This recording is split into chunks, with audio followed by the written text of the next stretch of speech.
ഇന്ന് റമദാൻ 10 അസർ നിസ്കാരം കഴിഞ്ഞിട്ട് ഇങ്ങനെ ഇരിക്കുകയാണ്. എന്നത്തെയും പോലെ നമുക്ക് നോമ്പ് മുറിക്കാൻ വേണ്ടിയിട്ട് എന്തെങ്കിലും ഒരു ചെറിയ സ്നാക്സ് ഉണ്ടാക്കണം. അതിന് വേണ്ടിയിട്ട് യൂട്യൂബ് നോക്കിയപ്പോൾ ഉരുളക്കിഴങ്ങും മുട്ടയൊക്കെ കൊണ്ട് ഒരു സ്നാക്സ് ഉണ്ടാക്കുന്നത് കണ്ടു. അത് ഉണ്ടാക്കാമെന്ന് വിചാരിച്ചിട്ട് രണ്ടും നന്നായിട്ട് വെള്ളത്തിലിട്ടിട്ട് വേവിച്ചെടുത്തു. പിന്നെ അത് വെന്തോന്നൊക്കെ നോക്കിയിട്ട് കൺഫേം ആക്കിയിട്ട് അത് എടുത്തു. നോമ്പ് മുറിക്കാൻ വേണ്ടിയിട്ട് ഒരുപാട് സ്നാക്സ് ഒന്നും ആക്കൂല, പക്ഷേ മാക്സിമം ഉണ്ടാക്കിയത് തന്നെ വീണ്ടും ഉണ്ടാക്കാതിരിക്കാൻ ശ്രമിക്കും. പുതിയ എന്തെങ്കിലും ട്രൈ ചെയ്യാമെന്ന് വിചാരിക്കും. പക്ഷേ എപ്പോഴും നമുക്കത് പറ്റിയെന്ന് വരില്ല. നമുക്ക് സമയം അനുസരിച്ചിട്ട് നമ്മളത് ഉണ്ടാക്കാൻ പറ്റും. അങ്ങനെ രണ്ടും നന്നായിട്ട് വേവിച്ചെടുത്തിട്ട് അതിന്റെ തൊലിയൊക്കെ കളഞ്ഞിട്ട് നമ്മളത് മിക്സ് ആക്കാനുള്ള പരിപാടിയാണ്. ഫൈനലി ഇതാ നമ്മൾ രണ്ടും നന്നായിട്ട് മിക്സ് ചെയ്തെടുത്തതിന് ശേഷം കുറച്ച് സാധനങ്ങൾ അതിൽ ആഡ് ചെയ്യാനുണ്ട്.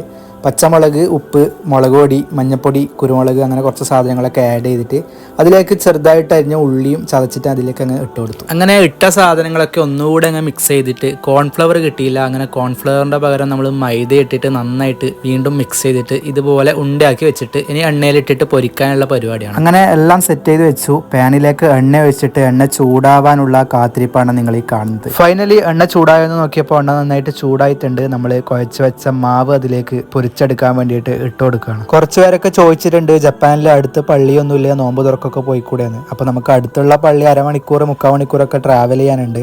അപ്പോൾ നമുക്ക് എപ്പോഴും പോകുന്നത് നമുക്കത്ര പോസിബിൾ അല്ലാത്തതുകൊണ്ടാണ് നമ്മൾ ഇതുപോലെയുള്ള സ്നാക്സ് ഒക്കെ യൂട്യൂബൊക്കെ നോക്കിയിട്ട് ഉണ്ടാക്കുന്നത്. അങ്ങനെ നമ്മുടെ സ്നാക്സ് ഇതാ നല്ല രീതിയിൽ പൊരിച്ചെടുത്തിട്ടുണ്ട്. പ്രതീക്ഷിച്ച പോലെ തന്നെ നമുക്ക് കിട്ടിയിട്ടുണ്ട്. നമ്മൾ ഒരുപാടൊന്നും ഉണ്ടാക്കിയില്ല, 3 പേർക്ക് കണക്കായിട്ട് കുറച്ച് സ്നാക്സ് ഉണ്ടാക്കിയെടുത്തു. ഫൈനൽ ഇതാ നമ്മുടെ പരിപാടിയൊക്കെ കഴിഞ്ഞു. ഇനി നമുക്ക് ബാങ്ക് കൊടുക്കാൻ ഏകദേശം സമയം ആയപ്പോൾ നമ്മൾ ഈത്തപ്പഴം എടുത്തു വെച്ചു. ഇന്ന് നമ്മൾ ക്യാരറ്റ് ജ്യൂസ് ഉണ്ടാക്കിയിട്ടുണ്ട്. അപ്പോൾ നമ്മൾ ഫ്രിഡ്ജിൽ നിന്ന് ക്യാരറ്റ് ജ്യൂസ് എടുത്തു. മുമ്പത്തെ വീഡിയോയിൽ ഫ്രൂട്ട്സ് ഒക്കെ ആഡ് ചെയ്യാൻ പറഞ്ഞിട്ടുണ്ടായിരുന്നു. അപ്പോൾ നമ്മൾ നാരങ്ങ വാങ്ങിയിട്ട് അതുകൂടെ വെച്ചു.